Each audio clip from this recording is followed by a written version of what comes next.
Welcome to the Growth Boss Podcast, where we seek out the secrets to high-performing campaigns from some of the smartest marketers in the world.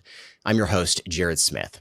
Today, I'm with Jaume Ros, and he's going to teach us how to win with SEO in 2025.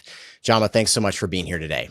Thanks for having me. Awesome. So for people who aren't familiar with you, could you give us a little bit of your background in the industry? Yeah, for sure. I've been in the SEO space probably for like 8-9 years now. Have done kind of all sorts of things, have had my own clients, have worked for a startup as a head of SEO, have done a little bit of affiliate, have a YouTube channel where I talk about SEO, and most recently built my own kind of SEO tool, which is, I guess, the final thing you can do in the SEO space. I don't think there's anything else after that, honestly. Yeah.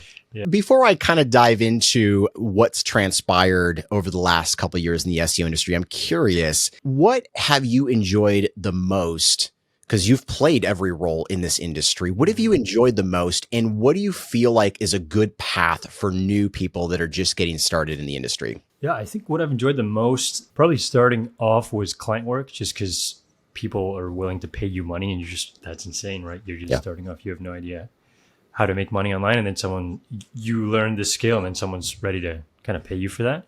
Yeah. So that can get really exciting, but as that scales, that gets less and less exciting, right? The first kind of touch points with clients are always fun, but then as you have 5, 10, 15 or so more clients, they need to hire people, and that kind of side of things, I'm not the biggest fan of. That's why I've kind of moved away from the agency space, and now I'm working on SaaS and stuff like that.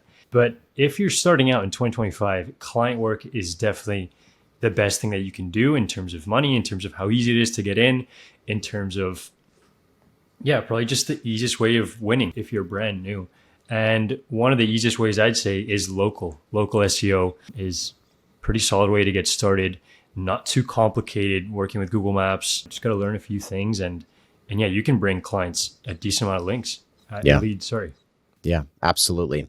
So walk us through, let's just say over the last 2 to 3 years, what do you feel like has transpired in the industry from an algorithm standpoint? What's changed, and what are we looking forward to right now as we go into 2025?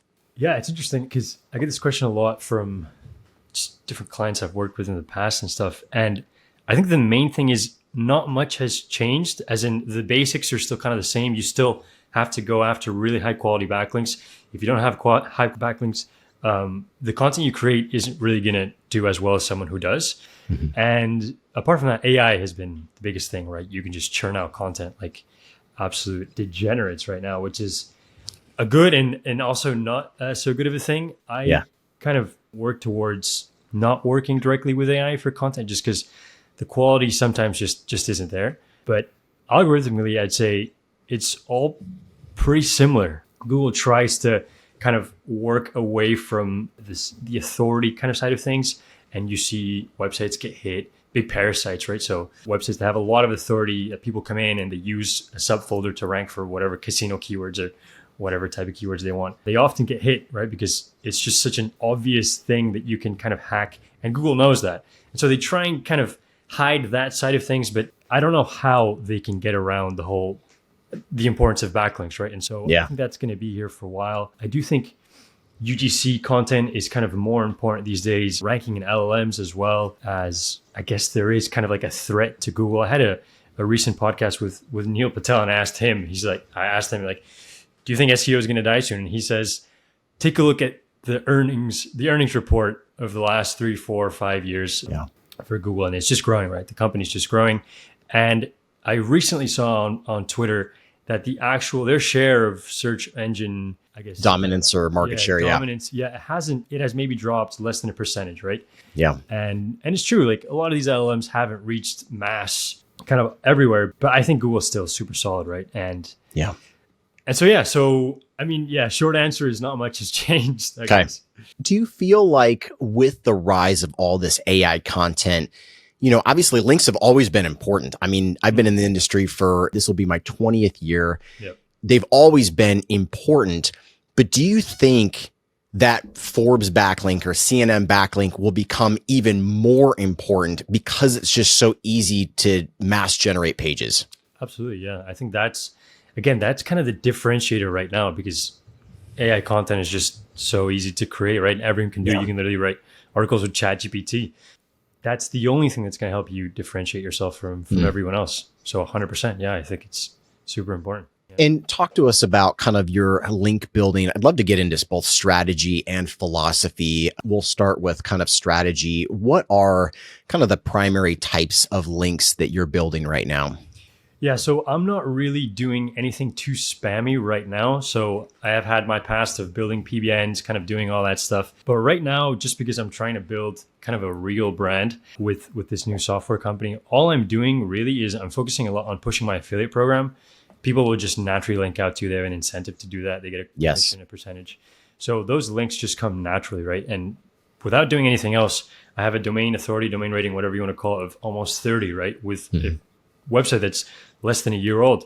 So that's kind of the organic side of things. I'm not too big of a fan of just these massive like guest post kind of campaigns that people go on of. I don't think that makes too much sense nowadays. Like a lot of these websites have been spammed to death with guest posts, and the actual value of those links have probably gone down quite a lot. And we've known for a few years that even though that's not going to penalize your site, Google's just not going to give any value to that link, right? So there's not really any serious reason to kind of go after those massive, super easy to get like guest posts that you see on Fiverr, on Upwork, or people that type in like the site : guest post or write for us or whatever. Yeah. That I don't think has worked in years. I tried that maybe 8-9 years ago and that was kind of working, but nowadays I don't think that would work. So pushing affiliate programs. One thing I used to do for clients, this was a couple of years ago, but I was working for a company that they did certified translations, right? So really big company in the US. And we just started working with clients, basically a client that had been working with us for years. I'd reach out and I'd say, hey, we'd love to collaborate, do a little blog post here. You do a blog post for us. Yeah. And that would easily get us a bunch of quality links from a lawyer website, from some medical journal, from all these different places, right? And so try to not hack the game, try and see how you can do it organically. And I know that it's tough, especially starting out, brand new website. How do you get those first links? Start off with citations, start off with the easy links you can get, product hunt. Just try and find any kind of real life connections that you can get to your website. Yeah. And do you feel like there's a place right now for kind of PR, digital PR in the space? Do you feel like that's important, or is that dying off as well? No, absolutely. I think that's super relevant. And the only issue with that is how do you do that for yourself, right? Yeah, I've worked with a few of these companies that kind of they run these PR campaigns for you, and they're great. They're just expensive, right? So for a bigger client, for sure, go ahead, definitely get those PR links. But for someone that's smaller, it might be kind of tough for a small business to focus on that, because it's kind of a lot of work to find the journalist, kind of create a really solid article that you can share around. So but definitely, I mean, if you have access to that, 100%, those PR links are super solid. Yeah. And I would love to hear kind of your strategy around building your brand in the SEO space. Obviously, the tool space, I would think, is fairly crowded. You got some monsters, some beasts in the industry. So I'd love to hear kind of like, okay, I want to create a tool. How do you gain traction when you're going up against, kind of these, I would consider them kind of Goliaths?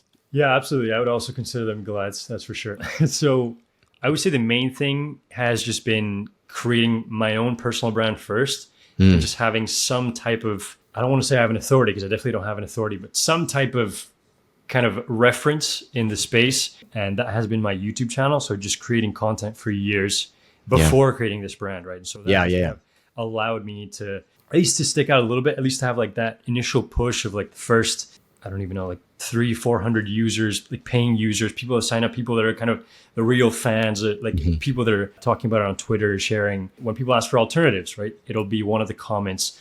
And that, I think, happens when you first build some type of your own personal brand, at least in a space as competitive as SEO.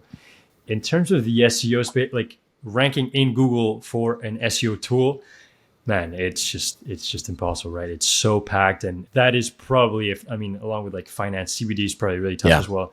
But the SEO space is just so competitive, right? It's just the best of the best, all kind of just diving deep there. But there's ways around. I mean, right now I'm working on a few programmatic plays that I'm actually sharing on my channel. And yeah, that seems to be working. But yeah, it's tricky for sure. Yeah. Interesting. So talk to me a little bit about programmatic SEO. That's a topic that's really risen in the last maybe 12 to 24 months. Talk to us about what you're doing there. Yeah. So I'm super interested in programmatic SEO because I saw that it was really tough just to create a new blog post in the SEO space. And sure, I can find like the lowest competition keyword. I can try and curate the best possible article. I did a podcast once with Nathan Gotch, and he was telling me he would spend up to 6 or 7 hours writing a blog post. Yeah. And honestly, I don't have the time for that, right? So it's just not what I want to be doing. Now, programmatic SEO is super interesting because when you take a look at the top performing websites, almost in any niche, one of the main things that they have in common is programmatic SEO. What is it? So you have a template of a page, a really well optimized page. Then you have a database of whatever. It can be like the weather. That's an example I used recently. And so you will have that page and you'll just fill in different pages based on the data. So I'll have what's the weather in Madrid, perfectly optimized page, weather in Madrid with the H1, the title, the meta description, all that. And that'll just be replicated across all of the database. And so I'm doing that with Clicks, just testing out just a few things. So I saw that one of my competitors had, for example, what are the most popular keywords by category? So top accounting keyword, top business, top music keywords, whatever. And it was kind of a 200 or 300 page subfolder. And so I just recreated that because I also have that data, right? Then I saw SEMrush was doing super well with the top 1,000 websites, recreated all of that. And yeah, that saw a pretty big spike in traffic. And so yeah, programmatic is a really interesting play, especially if you have a solid database that you can kind of pull from. Yeah. You can build a lot of really high quality pages. Yeah, for sure.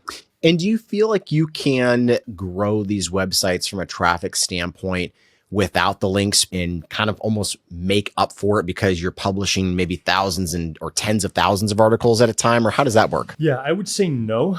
I tested a travel website a year and a half ago. I wanted to build kind of a booking alternative with just a massive programmatic play where I wanted to build millions of pages, really. Yeah. And I built, I think, I was probably in the tens of thousands of pages that I'd built, and I wasn't getting any traffic. And the main thing was I just wanted to build pages. I didn't want to build links. That was kind of the experiment. Sure. And it didn't work for me. It didn't work for me. I know there are people that say you don't need links. You just have to create really high quality content. But I think that's basing off the fact of you either have a really solid brand already or you already have links, and then you don't have to build links in the future. But I think a brand new website from scratch and then just mass publishing pages, I don't think that's doable. No. Yeah. Okay. Yeah. Good to know. And what about building brand signals in 2025? Obviously, when you launch a new brand, you're going to get kind of the basic citations in place, which you've mentioned, probably get a social presence of some sort on some of the major platforms. What are some other things that businesses can do to build those positive brand signals? Yeah, I think just being active, really. Starting a YouTube channel, I think, is probably one of the best things you can do. Show off how you can kind of solve the pain point of the user. That's one of the best things you can do as well. And yeah, just be active. Honestly, there's not too much else brand signals that, I don't know, any thoughts that you have on this one? One of the things I've noticed, and I've heard this from others too, is, as you build, again, a real brand where you have the affiliate stuff working, you have, let's say, Facebook and Instagram advertising, I think traffic coming from social sources is a really positive thing in Google's mind. I don't know where it ranks in the algorithm, but if you have a brand that, let's just say, all things being equal, they both have a DR of 30, they both have 1,000 web pages on the site, but one is spending 20 grand a month on advertising. They've got a lot of traffic coming from X. They've got a lot of traffic coming from Instagram. If I were in Google shoes, I'd be like, that seems like a real brand. They've got real, signals. So that's kind of how I've been looking at it. And I think one of the keys to our success is we have a really diverse set of traffic coming to the site. I think it's easy for Google to recognize, yeah, this is probably a legit brand. These guys aren't just buying links and creating content, in mass scale. For sure. And also, I think direct traffic's a massive thing, especially inside of, I forget exactly what it was, where they uncovered I forget if it was Yandex or if it was the Google leak. Yeah, Yandex. Yeah. Mm-hmm. Yeah. Where they were saying how the direct traffic, how that played. Yeah. So they definitely have access to all this data, and they definitely know Yeah, they definitely know. So yeah, I'd say that definitely checks out. Yeah, for sure. Yeah. And what about the kind of LLM SEO or, search GBT, chat GBT SEO? While it's probably not, and we've talked about this a little bit, it's probably not, taking away a ton of search volume from Google. I can see it growing, right? Over the years. Sure. I was talking to my sister earlier this week, and I was like, how often? She's not like a super techie person. I'm like, how frequently are you using ChatGPT? She said at least 20 times a day. And I was like, Yeah. what? So that's the kind of person that's going to go from getting different answers and running different studies and doing all these different tests on the platform to just being like, okay, I need a divorce lawyer or a personal injury lawyer or a doctor or whatever it is. Like, who's the best doctor near me? I can see that, transition happening for people as they get more comfortable with these tools. What have you heard or learned as, kind of some tactics that people can use to improve their rankings? Yeah, for sure. Well, first of all, I just want to say that it's scary that this is happening, right? Because a lot of our businesses are built exclusively on Google, and you have this monster just kind of come in. I think one of the first things is ranking on Google, right? A lot of the results that I've seen are just taking it directly from the first page and also taking it directly from the content within the first page. So one of the things that I try to do is if you look up affordable SEO tools in like Perplexity, for example, Clicks, my tool will come up first. Why? Because I got one of the big players, one of the guys that were ranking to kind of put me first in their kind of results. And so then Perplexity thinks that I'm first kind of as like the main result, right? So absolutely. So things like that, I think, are super important.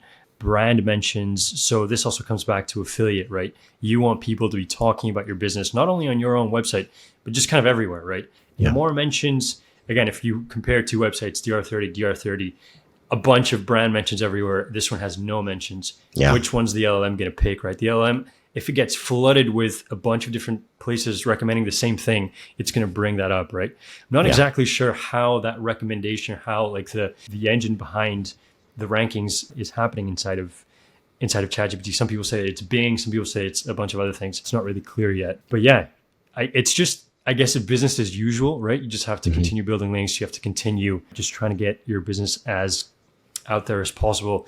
And I think one of the things that I've seen personally for me is what I said. So based on that keyword that you're trying to rank for, look who's ranking, like try and get in touch with those listicles and try and rank your business in there, right? Reach out, whatever it is, offer a lifetime deal or offer whatever you like, but just try and get in those kind of recommending like listicles, because I think that's going to be the future for sure. Yeah, I think so too. The top two things I had noticed in my own searching was listicles being number one. If there is a listicle, I think they're going to use the listicle.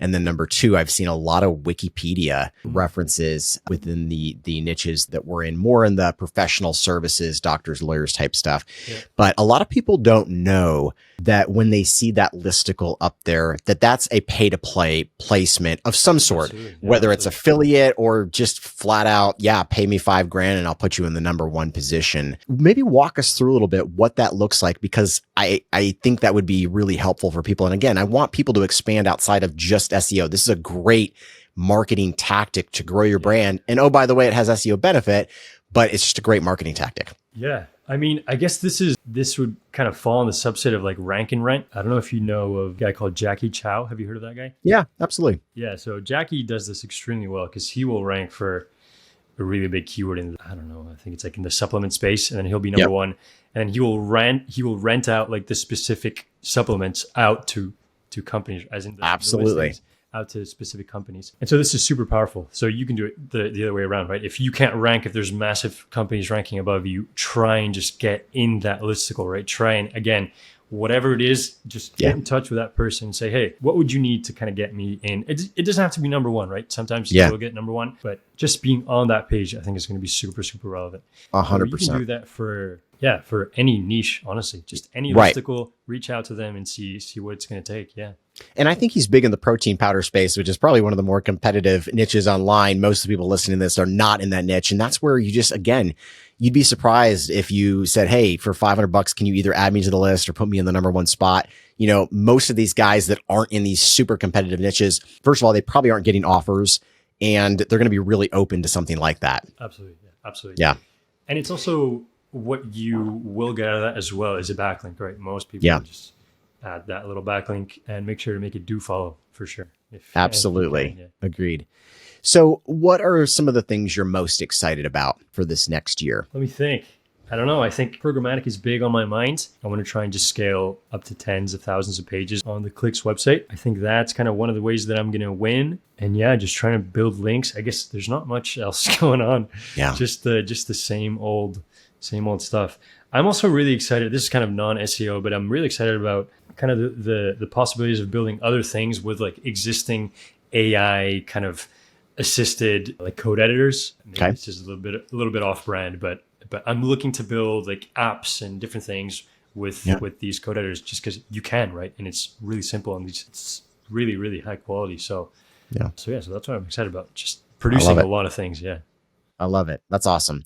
Well, thank you so much again for being here today. I really, really appreciate your time. For people who want to connect with you, what's the best way for them to do that? Yeah. If you go on YouTube, just my name, Jaume Ros, hard to spell, but yeah, just look me up and I'll be there. Amazing. We'll be sure to link that up in the description below. All right, man. I really appreciate it. Thank you.